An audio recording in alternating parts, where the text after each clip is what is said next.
रहा था और वहां से इलेक्ट्रॉन इमिट हो रहे थे। तो ग्रीन लाइट को भी एब्जॉर्ब करके धीरे धीरे उस लाइट की एनर्जी को चेंज करके एक्शन सेंटर तक पहुंचाया, रिएक्शन सेंटर तक पहुंचाया और फोटोसिंथेसिस किया। हाँ, कम होगा लेकिन होगा। तो क्या सिर्फ फोटोसिंथेसिस में सिर्फ मेन पिगमेंट्स ही पार्टिसिपेट लेते हैं या अदर पिगमेंट्स भी? Other pigments. क्या मेन पिगमेंट ही लाइट एब्जॉर्ब करता है या अदर पिगमेंट्स भी? Other pigments. तो क्या अदर पिगमेंट्स लाइट एब्जॉर्ब करके क्या लाइट की वेवलेंथ की एब्जॉर्प्शन करने की रेंज को बढ़ा रहे हैं क्या? यस। क्या इससे फोटोसिंथेसिस की एफिशिएंसी इंक्रीज होगी क्या? यस। क्या ये एफिशिएंसी इंक्रीज करने का काम क्या एक्शन क्या एसेसरी पिगमेंट्स कर रहे हैं क्या? यस।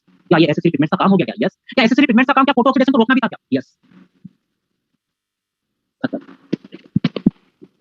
पढ़ते हैं this graph A B C, A absorption spectrum था, बी एक्शन स्पेक्ट्रम था, सी दोनों के ओवरलैपिंग थी। Most of the photosynthesis take place in the blue and red region, some photosynthesis take place in the other wavelength of the visible spectrum, जैसे green light में भी। It's happen because the other thylakoids membrane like chlorophyll B, xanthophyll and पेरिटोनस भी help कर रहे हैं, जिनको acid pigments बोला। Also absorb light transfer to energy the chlorophyll A, ठीक है। In it that not only able to wide range of the chlorophyll, a wide wavelength को एब्जॉर्ब करने का काम नहीं कर रहे, बल्कि फोटो ऑक्सीडेशन से भी प्रोटेक्ट कर रहे हैं रिएक्शन सेंटर को। ये बात हम पहले बता चुके हैं निसेंट ऑक्सीजन के बारे में। क्या ये तीनों पैराग्राफ क्लियर है बेटा? 1 मिनट है, इसको डाउट है पूछिए बेटा। सर ये ग्राफ एनसीईआरटी में तो पेपर में आने के चांस है। हाँ चांस है, तभी तो चिल्ला चिल्ला के जान निकाल दी है। यस, मैंने तो क्लोरोफिल लिखा है सो भी। चलिए बेटा आगे चलते हैं। एक और डाउट आया। हाँ बेटा सो भी बिल्कुल सही। चलिए आगे चलते हैं। ये बताइए अब हम पढ़ रहे हैं मैकेनिज्म ऑफ फोटोसिंथेसिस। क्या क्या क्या? यस सर, केटोनर्स का ही पार्ट जेंथोफिलिया में क्यों लिखा है? तभी तो मैंने बोला था बेटा लिखा है कनक, मैंने बोल दिया था। क्या मैंने क्लास में बोला था कि एनसीईआरटी ने केटोनर्स एंड जेंथोफिल लिखा है, तो मैंने बोला था कि केटोनर्स की जगह तो कैरोटीन लिखना चाहिए था। फिर भी तुमने बात पूछ ली ना। हाँ मतलब कुएं में मत गिरना भाई, इधर कुआं है, इधर मत जाना, कुआं है। फिर कुएं में गिर गए सर, कुएं में गिरना था या नहीं गिरना था? आकांक्षा पाल, फोटो ऑक्सीडेशन ना होने का रीजन बता दिया हमने, पीछे की साइड देखो, पढ़ लिया करो भाई, जिंदगी बदल जाएगी। इधर देखिए मैकेनिज्म ऑफ फोटोसिंथेसिस। हाँ फोटोसिंथेसिस करेगा Manish. Mechanism of photosynthesis, mechanism पढ़ रहे हैं हम अच्छी तरह से जानते हैं। फोटोसिंथेसिस में मैकेनिज्म में दो स्टेप आते हैं, एक लाइट रिएक्शन आती है और डार्क रिएक्शन आती है। एक लाइट रिएक्शन आती है और एक डार्क रिएक्शन आती है। इसके बारे में हम लास्ट लेक्चर के अंदर डिस्कस कर चुके थे। अभी जो रोज एक दिन आते हैं एक दिन नहीं आते हैं ना, उन स्टूडेंट को मैं बता दूं कि लास्ट लेक्चर में पढ़ चुके हैं भाई, और लास्ट लेक्चर ही आगे जाके फाउंडेशन बनाएगा। जो फाउंडेशन था वो लास्ट लेक्चर में बना दिया। तो हम लाइट रिएक्शन डार्क रिएक्शन देख चुके थे। हम देख चुके थे लाइट रिएक्शन मेम्ब्रेनस सिस्टम के अंदर हो रही है, डार्क रिएक्शन स्टोमा के अंदर हो रही है। हम तो ये भी देख चुके हैं कि लाइट रिएक्शन के अंदर लाइट एब्जॉर्ब होती है, लाइट को एब्जॉर्ब करते हैं पिगमेंट्स, और वहां पर वाटर का ब्रेकडाउन होता है, वाटर के ब्रेकडाउन से ऑक्सीजन बनती है और हाइड्रोजन भी बनते हैं, और इन हाइड्रोजन को NADP+ ले लेता है और NADPH को बना लेता है, और साथ में ATP का फॉर्मेशन भी होता है। और यही ATP NADPH2 डार्क रिएक्शन में जाते हैं और CO2 का रिडक्शन करके ग्लूकोज बना देते हैं। ग्लूकोज आगे जाके स्टार्च और सुक्रोज में कन्वर्ट हो सकता है। तो डार्क रिएक्शन नाम डार्क है, लेकिन वो भी मेनली लाइट में ही चलेगी, क्योंकि जहां तक उसको लाइट रिएक्शन के प्रोडक्ट ATP NADPH नहीं मिलेंगे वहां तक डार्क रिएक्शन नहीं चलेगी। तो नाम डार्क है लेकिन ये भी मेनली लाइट में ही चलेगी। तो डार्क रिएक्शन डायरेक्ट लाइट पर डिपेंड नहीं है, लेकिन डायरेक्ट पर डिपेंड है। क्लियर? सबसे पहले हम स्टार्ट करते हैं लाइट रिएक्शन। लाइट रिएक्शन को अगर हम बात करें, फोटोकेमिकल रिएक्शन है। फोटो क्यों? लाइट है और कुछ केमिकल बन भी रहा है, टूट भी रहा है, जैसे वाटर, तो फोटोकेमिकल बोलते हैं। फिर लाइट एब्जॉर्ब होगी, वाटर की स्प्लिटिंग मतलब वाटर ब्रेक होगा, ऑक्सीजन रिलीज होगी, और इसको समझना फोर्थ पॉइंट। ये थर्ड पॉइंट तीन तो समझ में आएगा। क्लास लेक्चर याद है? मैं पहले बोल रहा हूं रोज क्लास अटेंड कीजिए। ऑफलाइन क्लासेस जब चलती थी ना, जब भी स्टूडेंट सुन लीजिए एक मिनट, ऑफलाइन क्लासेस चलती तब भी स्टूडेंट, जैसे H1 में मोस्टली होता है, जब H1 क्लास लेते हैं तो मोस्टली स्टूडेंट से बोलता है कि सेल बायोलॉजी आती है, इसको करके ब्रेक कर देते हैं, पढ़ लेते हैं घर पे। तो चलती फिर जेनेटिक्स आती है, जेनेटिक्स में मेंडलिज्म आता है यार, ये क्लास लेने देते हैं। लेकिन जब रिजल्ट आता है फिर दूसरे दिन फिर H1 में मिलते हैं, दूसरे साल दूसरे सेशन फिर बोलते हैं सर वो क्लास अटेंड कर लेते, सर लोकेशन गलत हो गया, सर क्लास तो पूरी अटेंड करनी चाहिए सर मार्क्स बंक भी मार रहे हैं, उसको सोच रहे थे पढ़ लेते हैं, वहां भी पढ़ाई नहीं होती। ये ऑफलाइन क्लास की कहानी है। स्टूडेंट बोलता है कि मैं घर पे ज्यादा पढ़ लूंगा भाई, उससे घर पे वहां रिवाइज ज्यादा हो जाता है। और मुझे लगा यहाँ भी कुछ स्टूडेंट तो सोचते हैं आज पढ़ लेते, कल नहीं पढ़ लिया, कॉपी फाड़े को भाई कंटिन्यू की रखिए। नीट के अंदर छोटे छोटे टारगेट बनाते हुए बड़ा आगे अचीव कर सकते हैं, और जितना रिवाइज क्लास में होता है उतना रिवाइज कहीं नहीं होता। और ये गलतफहमी तो भूल जाइए, 1.5 घंटे में हम जितना बंक मारेंगे उतना ज्यादा पढ़ेंगे नहीं पड़ेगा भाई। तो कंटिन्यूटी रखिए क्लास के अंदर, जिसकी क्लास के अंदर कंटिन्यूटी नहीं है वो लल्लू क्वेश्चन पूछता रहता है बाद में। तो कंटिन्यूटी रखिए। मैं देखता हूं बहुत से स्टूडेंट लगातार कंटिन्यूटी कर रहे हैं, उनके पास कोई बहाना नहीं है, उनके पास कोई बहाना नहीं है क्लास लेने के अलावा। अरे जिनसे दिल भर जाता है ना उनके लिए 1000 बहाने हो जाते हैं, जिनसे दिल भर जाता है उनके लिए 1000 बहाने हो जाते हैं, समझ पा रहे हो? तो जिसका मन नहीं है ना क्लास लेने का, उसको वैक्सीन से फीवर भी आ जाता है, उसे फीवर भी आ जाता है, वैक्सीन से फीवर भी आ जाता है, उसको नेट भी चला नहीं कर पाया, उड़ जाता है वो, फिर लगता है कंपटीशन है भाई। ये वाटर स्प्लिटिंग करेगा, ऑक्सीजन रिलीज होगा। लेकिन फोर्थ पॉइंट को समझिए, एनसीईआरटी की लाइन, इसमें स्टूडेंट को डाउट आता है, लिखा है synthesis of high energy chemical intermediate, इसको समझिए। देखिए जो अगर हम एटीपी की बात करें या एनएडीपीएस की बात करें, तो एटीपी और एनएडीपीएस के अंदर हाई एनर्जी बॉन्ड होते हैं। जैसे एटीपी को लेकर समझते हैं तो समझ में आएगा। एटीपी में एडिनोसाइन मतलब एडेनिन होता है, उसमें फॉस्फेट जुड़ता है 1 2 और 3, 3 फॉस्फेट जुड़े हुए हैं। अब यहाँ पर देखिए फॉस्फेट फॉस्फेट से 2 बॉन्ड डायरेक्ट जुड़े हैं, फॉस्फेट फॉस्फेट के बीच में है। ये जो दोनों बॉन्ड है, ये 2 बॉन्ड जो है ये हाई एनर्जी बॉन्ड है, ये हाई एनर्जी बॉन्ड है। और ये जो हाई एनर्जी बॉन्ड है ये जब ब्रेक होते हैं, पहले तो बना लिए, फिर बना के जहां इनको जरूरत होती है वहां ब्रेक किया जाता है। जैसे डायरेक्शन में ब्रेक किया हमने, फिर वहां पर बॉन्ड को ब्रेक किया जाता है। जैसे इस बॉन्ड को ब्रेक किया जाता है, जैसे ब्रेक होगा वैसे एनर्जी निकलेगी, और जैसे ही एनर्जी निकलती है वहां सेल का मर जाता है और रिएक्शन कंप्लीट हो जाती है। तो ये हाई एनर्जी कंपाउंड है एटीपी इंटरमीडिएट। इंटरमीडिएट क्यों बुलाया? क्योंकि बनाया फिर किसी और को एनर्जी देगा, तो बीच का है ये। वैसे एनएडीपीएस है, निकोटीन एमाइड डाइन्यूक्लियोटाइड फॉस्फेट जो है वो भी हाई एनर्जी बॉन्ड है उसके पास में, वो भी किसी और को एनर्जी देता है। तो देखो ये दो एग्जांपल हुए, ये कहां बने, लाइट रिएक्शन में, किसको दिया, डार्क रिएक्शन को, और वहां पर ग्लूकोज बन गया, कार्बोहाइड्रेट बन गया। Synthesis of carbohydrate in the dark reaction by ATP और NADPS, and ATP NADPS to product of light reaction, and ATP NADPS to high energy intermediate compound. ये क्लियर है, क्लियर है यहाँ तक? ठीक है, लेकिन इतना कहने से काम नहीं चलेगा। देखिए एनएडीपीएस टू हाई एनर्जी कंपाउंड तो है, लेकिन साथ में हाइड्रोजन कैरियर भी है, साथ में हाइड्रोजन कैरियर भी है। अरे बात कर पा रहे हो, हाइड्रोजन कैरियर का मतलब क्या, हाइड्रोजन आयन प्लस इलेक्ट्रॉन दोनों का कैरियर है। यस, क्या हाइड्रोजन आयन को मैं प्रोटॉन कैरियर भी बोल सकता हूं? यस। अरे बताइए NADPH2 CO2 के पास हाइड्रोजन लेके जा रहा है और CO2 को बोल रहा है ये ले मेरे हाइड्रोजन, लेकिन क्या वो झूठ बोल रहा है, सही बोल रहा है? क्या वो हाइड्रोजन उसके थे, क्या वो हाइड्रोजन आयन NADPH2 के थे या किसी और के, किसी और के थे? किससे चुरा के लाया था? बहुत बढ़िया, बहुत बढ़िया, वाटर से चुरा के लाया था, वाटर से लेके आया था। स्प्लिटिंग ऑफ वाटर के जो हाइड्रोजन आयन थे वो NADPH2 ने लिए, NAD+ ने लिए, NADPH2 में कन्वर्ट हुआ और इसको CO2 को दे दिया, और CO2 को जाके वहां रख दिखा रहा है मेरे हाइड्रोजन लेने। लेकिन क्या हाइड्रोजन उसके है या वाटर के? वाटर के। तो क्या बताइए, ये हाइड्रोजन कैरियर ही है, इलेक्ट्रॉन कैरियर ही है, या हाई एनर्जी इंटरमीडिएट है? High energy intermediate. खत्म। चलिए अब बात करते हैं हेडिंग रेड ड्रॉप की। इसको दो बार समझेंगे, पहली बार एक बार, फिर दूसरी बार दूसरी बार, ठीक है? तो पहले एक बार समझते हैं, चलिए इसको समझिए। दो साइंटिस्ट थे, इमर्सन और आर्नोल्ड। मेरे साथ बोलिए कौन से साइंटिस्ट थे? इमर्सन और Arnold. Arnold important scientist, Arnold, लेकिन नहीं करना याद, इंपॉर्टेंट है लेकिन नहीं करना नहीं आता, तो याद रखो इमर्सन। इन्होंने क्या किया, ये प्लांट लिया, ये प्लांट के अंदर लीफ ली इन्होंने, और इसको लाइट दी, मोनोक्रोमेटिक लाइट दी, आर्टिफिशियल लाइट दे रहे हैं लेफ्ट के अंदर 700 नैनोमीटर, या फिर बोलते हैं इसी को और 30 नहीं है, और 680 nanometre, more than 680 nanometre wavelength दी, लैम्डा दिया, लाइट दी। 700 बोल दीजिए या बोल दीजिए मोर देन 680 नैनोमीटर, बात एक ही। और इन्होंने मेजर किया रेट ऑफ फोटोसिंथेसिस,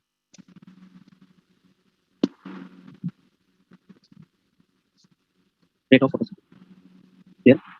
लेकिन इसी प्लांट को इन्होंने लैब के अंदर, इसी प्लांट को इन्होंने लैब के अंदर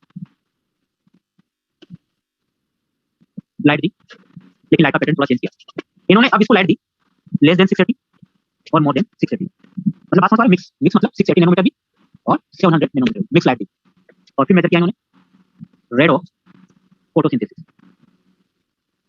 तो इन्होंने देखा कि जब दोनों लाइट दी तो फोटोसिंथेसिस की रेट बहुत ज्यादा थी, मोर, लेकिन जब एक ही लाइट दी, वो भी कौन सी, 700 वाली, तो फोटोसिंथेसिस की रेट लेस थी। तो इन्होंने बोला इमर्सन ने कि अगर एक ही टाइप की लाइट देते हो, इमर्सन आर्नोल्ड ने, तो वहां पर फोटोसिंथेसिस की रेट एकदम से गिर जाती है। तो इसको बोल दिया इन्होंने रेड ड्रॉप। क्या बोल दिया बेटा इन्होंने? Red drop. रेड ड्रॉप क्यों बोला? क्योंकि इन्होंने लाइट कौन सी दी, 700, और इसको कौन सी लाइट देंगे, रेड लाइट। तो ओनली अगर रेड लाइट 700 नैनोमीटर की रेड लाइट देंगे तो एकदम से फोटोसिंथेसिस की रेट गिर जाएगी, और इसी को हम बोलेंगे रेड ड्रॉप। लेकिन अगर दोनों लाइट हम देंगे तो फोटोसिंथेसिस की रेट एकदम से बढ़ जाती है, जब मार जाती है, तो इसको नाम दिया इन्होंने इमर्सन इफेक्ट,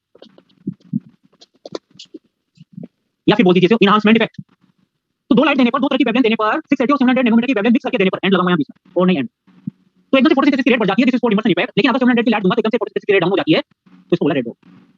ये तो साफ डेफिनेशन समझ में आ गई, बिल्कुल समझ में आ गई। लेकिन ऐसा हुआ साइंटिस्ट ने दिमाग लगाया, इमर्सन आर्नोल्ड ने दिमाग लगाया, ऐसा क्यों हो रहा है? इन्होंने दिमाग लगाया कि प्लांट के अंदर कुछ सिस्टम होते होंगे, ग्रुप ऑफ पिगमेंट्स होते होंगे, जिनको फोटो सिस्टम बोलते हैं, और ये फोटो सिस्टम दो तरह के होते होंगे। एक फोटो सिस्टम 700 लाइट पर जो एक्टिव होता होगा, और एक 700 मतलब 680 से ज्यादा वाली वेवलेंथ में एक्टिव होता होगा, और एक 680 से कम वाली वेवलेंथ 680 पर एक्टिव होता होगा। तो जब हम दोनों वेवलेंथ दे रहे हैं तो दोनों फोटो सिस्टम काम कर रहे होंगे। जब हम एक ही तरह की 700 वेवलेंथ दे रहे हैं तो एक ही तरह काम कर रहा होगा। जब एक ही तरह काम कर रहा होगा तो फोटोसिंथेसिस की रेट कम होगी। जब हम दोनों वेवलेंथ देंगे तो दोनों फोटो सिस्टम काम करेंगे तो फोटोसिंथेसिस की रेट ज्यादा होगी। तो यहाँ एक कंक्लूजन निकला कि दो तरह के फोटो सिस्टम प्रेजेंट होते हैं इसके अंदर, प्लांट के अंदर, और ये दोनों मिलकर के काम करते हैं। क्लियर? चलो थोड़ी एनसीईआरटी की थोड़ी सी लाइन है, यहाँ मॉड्यूल की पढ़ रहे हैं। Red drop. Emerson Arnold while working on chlorella algae, कुछ लल्लू क्वेश्चन पूछ लूं, अरे कुछ लल्लू क्वेश्चन पूछ लूं क्या, और क्लास से बाहर निकाल दूं? बताइए क्लोरेला आर इस के अकॉर्डिंग किसका मेंबर है? बहुत बढ़िया, मजा आया। सिंगल सेल प्रोटीन भी बोल रहे हैं, मस्त, सब याद है तुम्हें क्लोरेला के बारे में। यूनिसेलुलर है, प्रोटीन का मेंबर है, सिंगल सेल प्रोटीन है, प्रोटीन मिलता है। क्लियर? तुम चाहते कि वो याद कर सकते हो कि इसको ना, इसको क्या बोलते हैं, इसको सैटेलाइट में लेके चले गए थे साइंटिस्ट, जो वहां गए थे, कहां, बाहर यूनिवर्स में गए थे, तो इसको लेके गए थे, ठीक है, फूड की तरह यूज किया था, स्पेस में लेके गए थे, तो इसको स्पेस एलगी भी बोलते हैं, फूड सप्लीमेंट की तरह यूज किया था। चलिए बहुत बढ़िया, बहुत बढ़िया, ठीक है, रहने दो यार, इतना भाव मत दो, इधर देखो, बाहर रहने दो। Providing monochromatic light, wavelength of single wavelength, monochromatic मतलब single wavelength light, observe minimum photosynthesis yield when supplied monochromatic beam 700, या फिर इसी को बोल दो 680 nanometre, red drop. Enhancement effect या Emerson effect, they also observe, अगर बहुत लाइट हम देंगे तो वहां पर सप्लाई करेंगे तो एकदम से फोटोसिंथेसिस की यील्ड मतलब रेट बढ़ जाती है। क्लियर? कंक्लूजन सुनिए कि यहाँ पर हमें पता चल रहा है कि अगर दोनों लाइट देते हैं तो मतलब वो सिस्टम होंगे, तो दोनों एक्टिव होते होंगे और एकदम से फोटोसिंथेसिस की रेट बढ़ जाती है। लेकिन अगर एक ही वेवलेंथ देते होंगे तो एक ही सिस्टम काम करता होगा और वहां फोटोसिंथेसिस की रेट गिर जाती है। ठीक है, ये फोटोसिंथेसिस यील्ड है ना, उसको रेट से कनेक्ट कर लेना, यील्ड में बात नहीं करेंगे। चलिए बाकी सब मैंने बता दिया। चलो अब आते हैं फोटो सिस्टम पर, आते हैं हम फोटो सिस्टम पर। बहुत बढ़िया, इधर देखो, तुम तो तुम्हारा दिमाग तेज हो गया मोटिवेट करने के बाद। इधर देखो फोटो सिस्टम, और टाइपिंग करना बंद करना, मेरा ध्यान जाता है। इधर देखो फोटो सिस्टम, हमने यहाँ बनाया क्लोरोप्लास्ट, हमने लिया प्लांट, कोई फालतू बातें मैं बार-बार करता जाता हूँ। प्लांट लिया, ये लीफ है, लीफ की सेल का नाम है क्या, मेसोफिल सेल। मेसोफिल सेल के अंदर प्रेजेंट है क्लोरोप्लास्ट। क्लोरोप्लास्ट के दो पार्ट है, एक है liquid part, this is called stroma, और एक है membranes system, this is called grana. अब ब्रेना, यहाँ दो तरह के थाइलेकोइड है, ये वाला थाइलेकोइड स्ट्रोमा थाइलेकोइड और ये वाला थाइलेकोइड ब्रेना थाइलेकोइड। ये भी ब्रेना थाइलेकोइड, ये भी ब्रेना, ये भी ब्रेना थाइलेकोइड। या फ्लेयर सेनस बोल दीजिए, स्ट्रोमा थाइलेकोइड की जगह फ्लेयर सेनस बोल दीजिए या स्ट्रोमा लेमिला बोल दीजिए। हमने यहाँ से एक थाइलेकोइड को बाहर निकाला, हमने यहाँ से थाइलेकोइड को एक थाइलेकोइड को बाहर निकाला और हम देख रहे हैं कि थाइलेकोइड में ये मेम्ब्रेन प्रेजेंट है। चलिए आज तक किसी क्लास से बाहर निकालते हैं, बताइए थाइलेकोइड के पास कितनी मेम्ब्रेन प्रेजेंट है? 2 3 4 2 3 4। ठीक बता, तू घर से बाहर खड़ा हो जा, वहां पर गेट के और वहां से देख लेक्चर को। हाँ बता, तू घर से बाहर निकल जा, बाहर खड़ा है, जाते मैंने बोला बाहर खड़ा है ना तू। डबल मेम्ब्रेन बोला, सिंगल मेम्ब्रेन भाई, क्लोरोप्लास्ट आते समय बोला था। हाँ रात तू भी जा घर से बाहर निकल। थाइलेकोइड में सिंगल मेम्ब्रेन होती है, ये तो इसकी थिकनेस मोटाई बताइए बेटा, फोस्फोलिपिड की सिंगल मेम्ब्रेन है। बाहर निकल, तुम दोनों गेट के खड़े हो बाहर, समझ पा रहे हो? थाइलेकोइड मेम्ब्रेन सिंगल मेम्ब्रेन होती है, सिंगल मेम्ब्रेन होती है। क्लियर है? अभी सिंगल मेम्ब्रेन थाइलेकोइड की मेम्ब्रेन, ये मेम्ब्रेन है और अंदर की तरफ का जो स्पेस है उसको लुमेन है। अंदर की तरफ का जो स्पेस है वो लुमेन है और बाहर जो दिख रही है वो थाइलेकोइड की मेम्ब्रेन। क्लियर है? अब थाइलेकोइड की मेम्ब्रेन को अगर तुम देखोगे, थाइलेकोइड की मेम्ब्रेन को अगर तुम देखोगे तो यहाँ पर मिल रहे हैं ग्रुप ऑफ पिगमेंट्स। तो ग्रीन ग्रीन कलर का दिख रहा है, ये है group of pigments, group of pigments, group of pigments. यानी ग्रुप के अंदर 250 to 400 पिगमेंट्स मॉलिक्यूल है, नंबर है, ये टाइप्स नहीं है, नंबर है। और इसी ग्रुप को हम बोलते हैं क्वांटासोम, और इसी क्वांटासोम को आजकल बोलने लगे हैं फोटो सिस्टम, और इसी फोटो सिस्टम को मेरे को नाम दे देते हैं पिगमेंट सिस्टम। तो मैं फोटो सिस्टम बोलूं, पिगमेंट सिस्टम बोलूं, क्वांटासोम बोलूं, इसका मतलब है group of pigments, cluster of pigments present in the membrane of thylakoids. मुझे बताइए मेम्ब्रेन ऑफ थाइलेकोइड्स में क्या एक ही ग्रुप प्रेजेंट है या बहुत सारे ग्रुप प्रेजेंट है? क्या एक थाइलेकोइड की मेम्ब्रेन में एक ही क्वांटासोम प्रेजेंट है, मेनी क्वांटासोम प्रेजेंट है, मेनी क्वांटासोम प्रेजेंट है। यहां से मैंने एक क्वांटासोम को उठाया और यहां बाहर लाके मैंने इसको रिप्रेजेंट किया।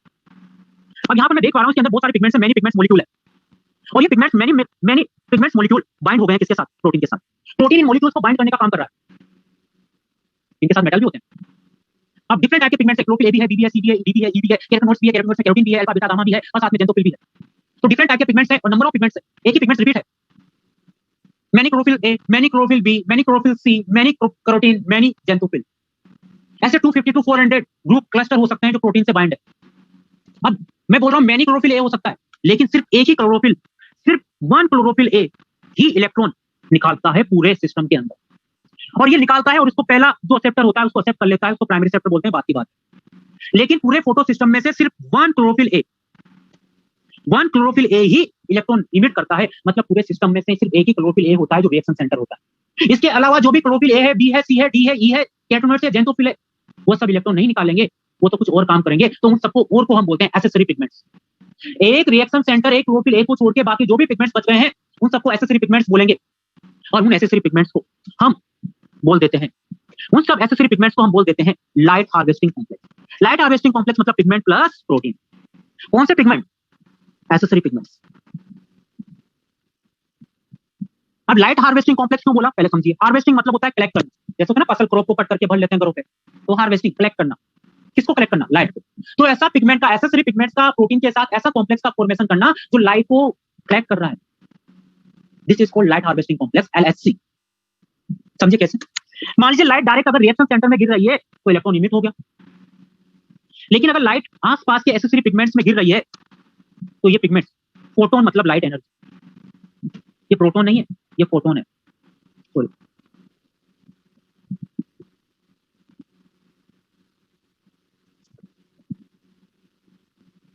ये लाइट एनर्जी फोटोन जो है, अगर वो क्लोरोफिल ए में नहीं गिर रहा, मेन रिएक्शन सेंटर में नहीं गिर रहा, कहीं और गिर रहा है, तो ये धीरे धीरे इस एनर्जी को धीरे धीरे एक मॉलिक्यूल से दूसरे में, दूसरे से तीसरे में, ऐसे लगातार मॉलिक्यूल एक दूसरे पर जाते जा रहे हैं, मतलब एनर्जी जा रही है, इलेक्ट्रॉन ट्रांसफर हो रहा है, मतलब रेजोनेंस हो रहा है। रेजोनेंस होता जा रहा है, रेजोनेंस होता जा रहा है, और लास्ट में इसको रिएक्शन सेंटर के पास पहुंचा दिया जाता है। रेजोनेंस करने की जरूरत क्यों पड़ी? क्योंकि मान लीजिए रिएक्शन सेंटर, जिस रिएक्शन सेंटर जिस एनर्जी पर एक्टिव हो रहा था वो एनर्जी नहीं की एब्जॉर्ब, दूसरी एनर्जी एब्जॉर्ब की है इन्होंने, तो दूसरी एनर्जी एब्जॉर्ब की है तो उसको फिर धीरे धीरे धीरे ट्रांसफर करेगा, ट्रांसफर करेगा, ट्रांसफर करेगा, ट्रांसफर करेगा, और उसको क्या कर देगा? उसकी एनर्जी को कन्वर्ट कर देगा, जिस एनर्जी को उसको रिएक्शन सेंटर को चाहिए। अरे ट्रांसफर करना ही रेजोनेंस नहीं है, एनर्जी को थोड़ा चेंज करना, एक एनर्जी को दूसरे एनर्जी के साथ मिक्स करना, कम करना, ये है रेजोनेंस। और ऐसे ट्रांसफर होता जाएगा और इसको सिंपल सा बोल दो रेजोनेंस होना।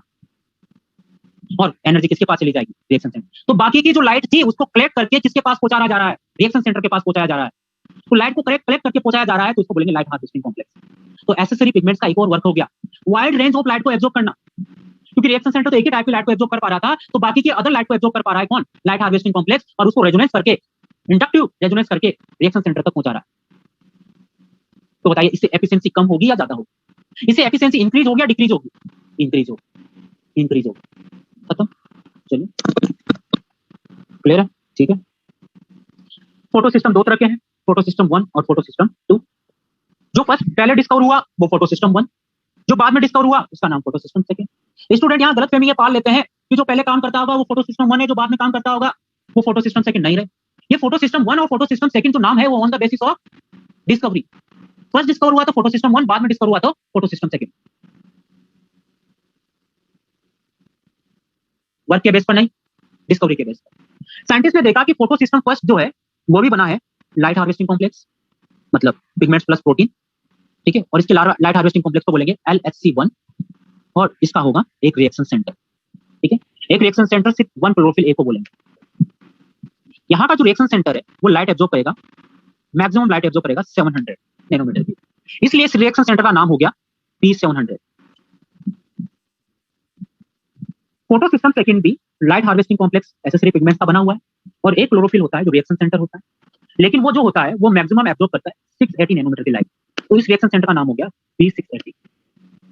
तो फोटो सिस्टम 1 के अंदर मैक्सिमम 700 वेवलेंथ की लाइट को मेन पिगमेंट एब्जॉर्ब कर रहा है, रिएक्शन सेंटर एब्जॉर्ब कर रहा है, तो उस रिएक्शन सेंटर का नाम क्या रख दिया हमने, P700। और फोटो सिस्टम सेकंड में मैक्सिमम 680 की लाइट को एब्जॉर्ब कर रहा है, तो उस रिएक्शन का सेंटर का नाम रख दिया हमने P680। ये बात समझ पा रहे हो? अरे समझ पा रहे हो? जैसे मान लीजिए ये डायग्राम जो है ये फोटो सिस्टम 1 का है, तो इसके अंदर मैक्सिमम रिएक्शन सेंटर कौन सी लाइट को एब्जॉर्ब करेगा, 700, और आसपास होंगे LHC1। अगर सेकंड का होता तो 680 को मैक्सिमम एब्जॉर्ब करता और आसपास होते LC1। क्लियर? चलिए हम एक बार और डिस्कस कर लेते हैं इमर्शन इफेक्ट रेड रो को।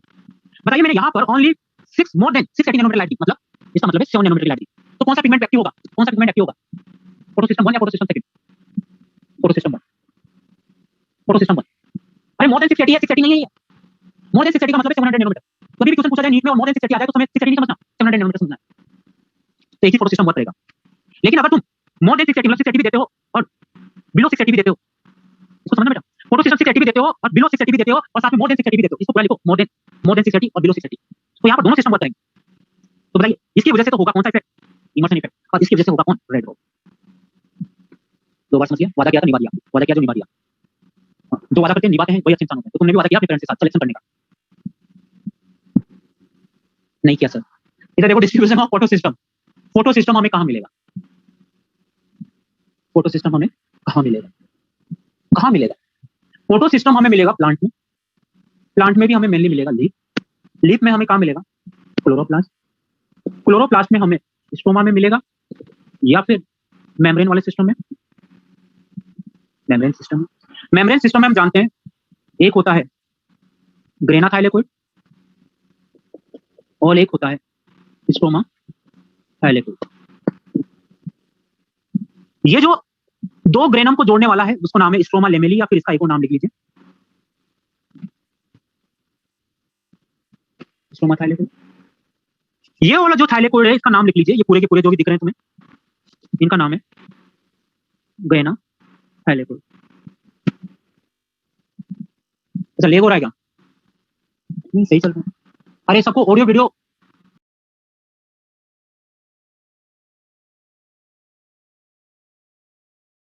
ठीक आ रहा है बेटा, एक दो आंसर दे दो, क्लियर है बेटा, क्लियर है। तो बेटा एक बार कनेक्शन चेक कर लो तुम्हारा ना, बाकी क्लियर है तो ठीक है, ऑल क्लियर है, ठीक है बहुत बढ़िया।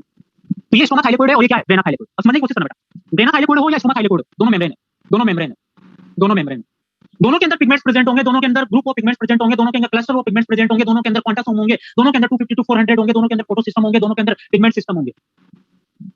सारी कहानी बोल दी मैंने। लेकिन स्ट्रोमा लेमेली या स्ट्रोमा थाइलेकोइड के अंदर ओनली फोटो सिस्टम 1 होगा, लेकिन जो ग्रेना थाइलेकोइड है उसके अंदर फोटो सिस्टम 1 और फोटो सिस्टम 2 दोनों होगा। ये तो समझ में आ गया सबको, याद रखना ये याद रखना, आगे आएगा जब C4 साइकिल पढ़ाऊंगा मैं, और जो उस टाइम आंसर देगा सीधा 5 करोड़ का प्राइज अवार्ड उसको मिल जाएगा। अब सुना ढंग से, ग्रेना थाइलेकोइड को फोकस कीजिए। बताइए grana thylakoid, grana thylakoid, grana thylakoid क्या एक है, क्या ग्रेना थाइलेकोइड एक है या बहुत सारे हैं, क्या ग्रेना थाइलेकोइड एक है या बहुत सारे हैं, क्या ग्रेना थाइलेकोइड एक है या बहुत सारे, बहुत सारे। इधर देखो इनको हटा देते हैं पेपर पेपर को, ये देखिए ग्रेना थाइलेकोइड, ये कॉइन है, कॉइन है ये, क्रम तो नहीं दिखा, कोई नहीं, कोई नहीं, मानो कोई नहीं। ऐसे बहुत सारे अरेंज हो गए हैं ग्रेना थाइलेकोइड्स, ऐसे बहुत सारे ग्रेना थाइलेकोइड्स अरेंज हो गए हैं और ग्रेनम बना लिया। अब इन अरेंजमेंट को देखो, इन अरेंजमेंट को देखो, 1 2 3 4 5 6, इस अरेंजमेंट को देखो, इस वाले को देखो, पहले इस वाले को, इसको निकाला मैंने, इसकी 2 सरफेस है, एक सरफेस, वन सरफेस क्या है, अटैच इसके साथ अंदर की तरफ कवर्ड है, प्रेस्ड है, दबी हुई है, और एक सरफेस क्या है, ओपन, ओपन, इसको बोलेंगे ओपन वाली सरफेस को बोलेंगे नॉन अप्रेस्ड, और जो दबी हुई सरफेस है उसको बोलेंगे अप्रेस्ड। चलिए ये निकालता हूं मैं, ये वाला थाइलेकोइड निकालता हूं, ये वाला। बताइए इसकी बोथ सरफेस कैसी थी, इसकी अपर सरफेस भी कवर थी और अंदर नीचे वाली सरफेस भी कवर थी, तो बताइए इसकी दोनों सरफेस कैसी है, अप्रेस्ड या नॉन अप्रेस्ड, अप्रेस्ड। चलिए ठीक है, इसकी बताइए दोनों सरफेस अप्रेस्ड, दोनों सरफेस नॉन अप्रेस्ड, एक अप्रेस्ड दो एक नॉन अप्रेस्ड, बताइए, एक अप्रेस्ड एक नॉन अप्रेस्ड, ठीक है। तो याद रखना है ग्रेना थाइलेकोइड्स में कुछ थाइलेकोइड्स की नॉन अप्रेस्ड है और कुछ की अप्रेस्ड है। नॉन अप्रेस्ड में तो सिर्फ फोटो सिस्टम सेकंड मिलेगा और अप्रेस्ड में photo system first, non apprised में ओनली फोटो सिस्टम 1 और अप्रेस्ड में फोटो सिस्टम सेकंड। अरे लेकिन अप्रेस्ड हो या नॉन अप्रेस्ड हो, दोनों ग्रेना थाइलेकोइड के तो कहानी है, तो मतलब ग्रेना थाइलेकोइड में मिलेंगे तो दोनों ही। तो सिर्फ इतना याद रखना है कि सिग्मा थाइलेकोइड में ओनली फोटो सिस्टम 1 है और ग्रेना थाइलेकोइड में दोनों है, अप्रेस्ड नॉन अप्रेस्ड याद नहीं हो तो कोई दिक्कत वाली बात नहीं, समझा तो दिया। चलिए चलते हैं आगे, बढ़ते हैं। हम पढ़ रहे हैं लाइट रिएक्शन, हम पढ़ रहे हैं लाइट रिएक्शन, हम पढ़ रहे हैं लाइट रिएक्शन, सब बोलो लाइट रिएक्शन, लाइट रिएक्शन बोलो, ठीक है। अब लाइट रिएक्शन में देखिए, हम जानेंगे लाइट रिएक्शन के अंदर, लाइट रिएक्शन के अंदर एटीपी सिंथेसिस होता है, एटीपी सिंथेसिस होता है। अरे सर क्या बात कर रहे हो, एटीपी सिंथेसिस ही थोड़ी होगा, और भी कुछ होगा, लेकिन हमारा सारा फोकस किस पर है, एटीपी सिंथेसिस। देखिए यहाँ पे मैं एक वर्ड लिख रहा हूँ फोस्फोराइलेशन, मैं पहले पढ़ा चुका हूँ, जो आंसर देगा वो आज का ही हो। तो कितने हीरो बनाओगे, फोस्फोराइलेशन। अरे किसी के अंदर फोस्फेट के ऐड हो जाना, this is called to phosphorylation. तो एटीपी सिंथेसिस भी तो फोस्फेट ऐड होना ही है, तो इसको भी हम फोस्फोराइलेशन बोलेंगे या नहीं बोलेंगे, बोलेंगे। सुनना, अगर हम क्लोरोप्लास्ट की बात करें तो लाइट की प्रेजेंस में, लाइट की प्रेजेंस में ये हो रहा है, क्लोरोप्लास्ट में लाइट की प्रेजेंस में हो रहा है और माइटोकॉन्ड्रिया में ऑक्सीजन की प्रेजेंस में हो रहा है, लेकिन वो दोनों में है, एटीपी सिंथेसिस दोनों में हो रहा है, तो दो भाई दोनों ही है फोस्फोराइलेशन, दोनों ही है फोस्फोराइलेशन, राइलेशन मतलब ऐड होना, फोस्फेट का फोस्फोराइलेशन, दोनों ही है फोस्फोराइलेशन। लेकिन एक लाइट की प्रेजेंस में हो रहा है तो एक को हम बोल देंगे फोटो फोस्फोराइलेशन और एक को हम बोल देंगे ऑक्सीडेटिव फोस्फोराइलेशन,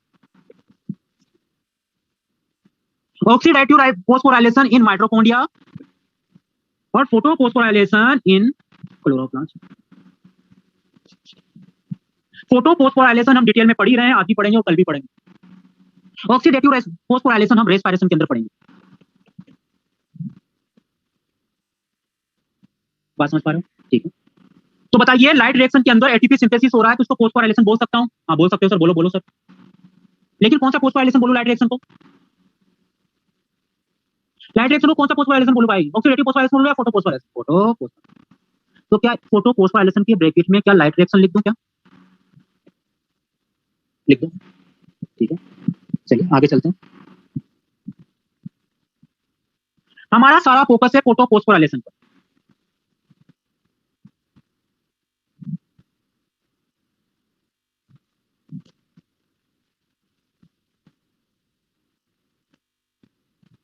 हमारा सारा फोकस है फोटो फोस्फोराइलेशन। फोटो फोस्फोराइलेशन मतलब एटीपी का सिंथेसिस लाइट की प्रेजेंस में। ये दो तरह के फोटो फोस्फोराइलेशन हम डिस्कस करेंगे, एक का नाम है साइक्लिक, दूसरे का नाम है नॉन साइक्लिक। नाम से पता चल रहा है साइक्लिक के अंदर ओनली फोटो सिस्टम 1 यूज होगा, मैं थोड़ी फंडामेंटल बना रहा हूं क्योंकि कल के लेक्चर था। फोटो सिस्टम फर्स्ट के अंदर इलेक्ट्रॉन लाइट आएगी, कौन सी लाइट को एब्जॉर्ब करेगा भाई, अरे बोल दो गलत सलत कुछ भी बोलो यार, 700। तो इसका रिएक्शन सेंटर कितना है, 700। यहां से लाइट निकलेगी, लाइट जाएगी, इलेक्ट्रॉन निकलेगा, इलेक्ट्रॉन मूव करेगा, दुनिया भर में घूमेगा, सुबह का निकला हुआ इलेक्ट्रॉन लाइट जैसे गिरी तो इसका इलेक्ट्रॉन एक्साइटेड कंडीशन में आ गया। एक्साइटेड कंडीशन का मतलब जानते हो, एक्साइटेड कंडीशन का मतलब जानते हो, चलो यही बता देता हूं। फोटो सिस्टम 1 मतलब रिएक्शन सेंटर P700, लाइट गिरी 700, इसका जो इलेक्ट्रॉन था वो एक्साइटेड हो गया। एक्साइटेड का मतलब है कि जैसे मान लीजिए पहले इलेक्ट्रॉन,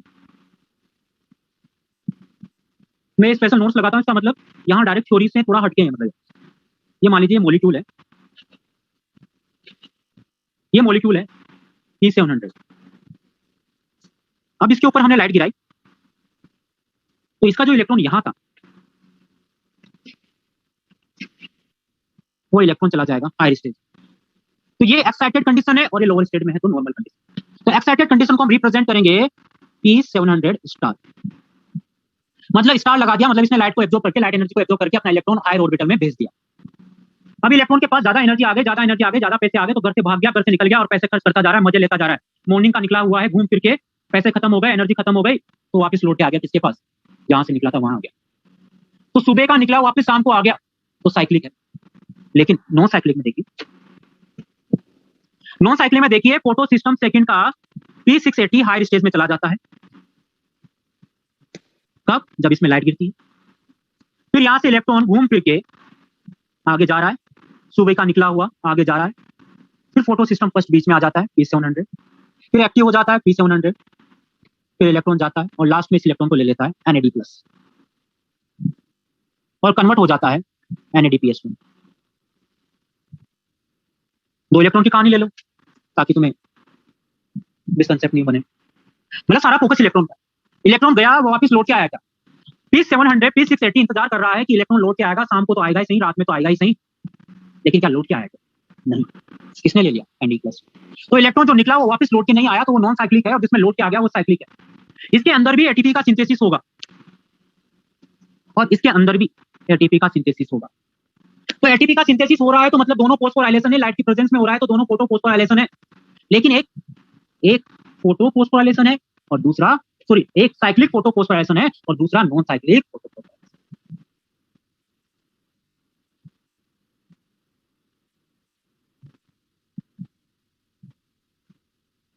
साइक्लिक में एक ही फोटो सिस्टम यूज होता है, नॉन साइक्लिक में दो फोटो सिस्टम यूज होते हैं, फोटो सिस्टम सेकंड और फर्स्ट। साइक्लिक के अंदर ओनली एटीपी बन रहा है, नॉन साइक्लिक के अंदर एटीपी और एनएडीपीएस तो दोनों बन रहे हैं। अब P680 इलेक्ट्रॉन देता जा रहा है, इलेक्ट्रॉन देता जा रहा है, इलेक्ट्रॉन देता जा रहा है, इलेक्ट्रॉन देता जा रहा है। ये बोलेगा बहुत हो गया, मैं नहीं दे रहा इलेक्ट्रॉन, जहां तक मेरा इलेक्ट्रॉन नहीं आएगा मैं इलेक्ट्रॉन नहीं दूंगा। तो इसका प्लांट परेशान, तो प्लांट ने बोला कोई बात नहीं बेटा, तेरा इलेक्ट्रॉन चला गया है तो तू वाटर का इलेक्ट्रॉन ले ले। तो ये मैंने तुम्हें साइक्लिक नॉन साइक्लिक नहीं पढ़ाया, मैं थोड़ा बेस बनाया है, इसको डिटेल में पढ़ेंगे हम कल।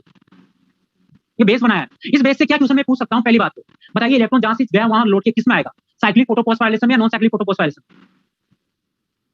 Cyclic photophosphorylation. दोनों को फोटोफॉस्फोराइलेशन क्यों बोला? क्योंकि दोनों में एटीपी सिंथेसिस हो रहा है। क्वेश्चन बस वहां बैठे बैठे तेज चिल्लाते हुए बोलिए, क्या दोनों में एटीपी सिंथेसिस हो रहा है? यस। क्या दोनों में एनएडीपीएच2 सिंथेसिस हो रहा है? क्या नहीं। एनएडीपीएच2 सिंथेसिस ओनली कहां हो रहा है? नॉन साइक्लिक में। बताइए दोनों के अंदर क्या दो फोटो सिस्टम यूज हो रहे हैं? क्या नहीं। टू फोटो सिस्टम कहां यूज हो रहा है? नॉन साइक्लिक में। बताइए वाटर का ब्रेकडाउन किससे रिलेटेड है, साइक्लिक से या नॉन साइक्लिक से? अरे वाटर का ब्रेकडाउन किससे रिलेटेड है, साइक्लिक से या नॉन साइक्लिक से? नॉन साइक्लिक से। ऑक्सीजन इवॉल्विंग कहां होगा, ऑक्सीजन अकर कहां होगा, ऑक्सीजन कहां बनेगा? नॉन साइक्लिक में।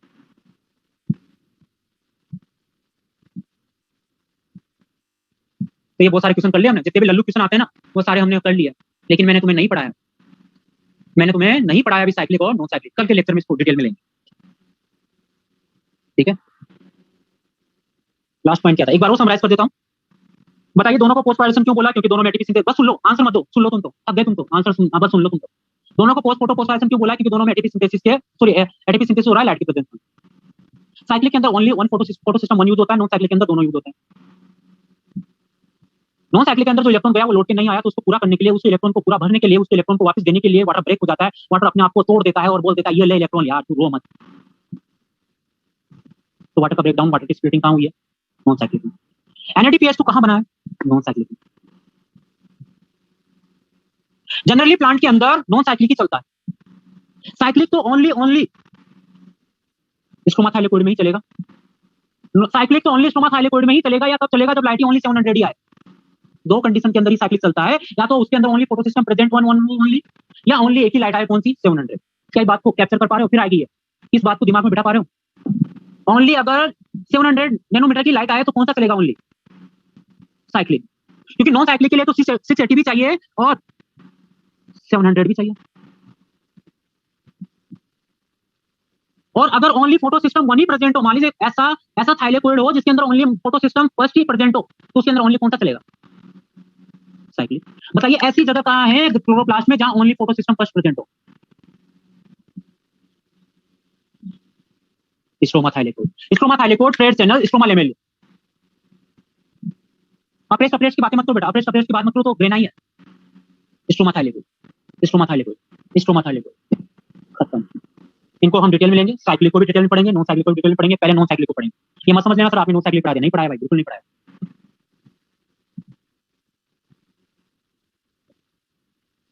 स्टार मतलब एक्साइटेड कंडीशन। चलिए बेटा आज के लिए इतना ही। किसी को डाउट है?